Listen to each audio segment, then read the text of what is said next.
Hi, good afternoon everybody. This is Miss Mechanic, ready for another video. Today we are going to replace the cabin air filter in a 2011 Kia Soul. And I've already taken it apart to make this video a little shorter for you, but I'll try to cover the basics. Okay?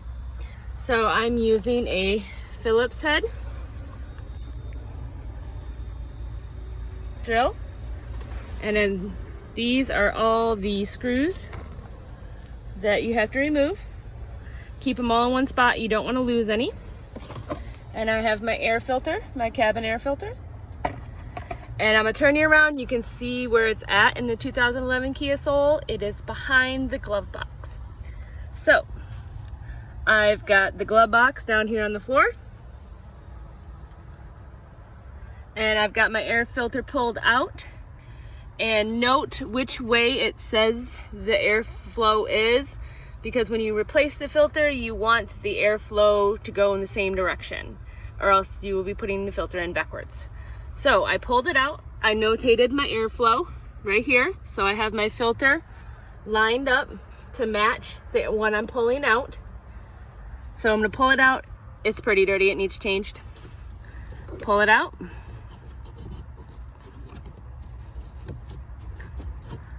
Alright, so there's the old one, and obviously this is the new one, and it goes in that compartment, if you can see, goes in that compartment right there, okay?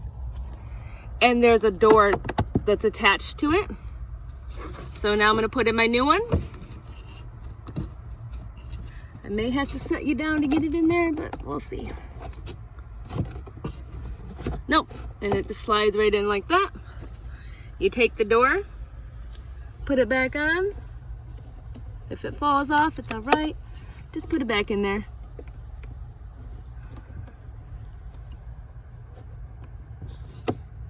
There we go. And snap it shut. And you replaced your cabin air filter. No more going to the oil change place and paying $79.99 for them to do it.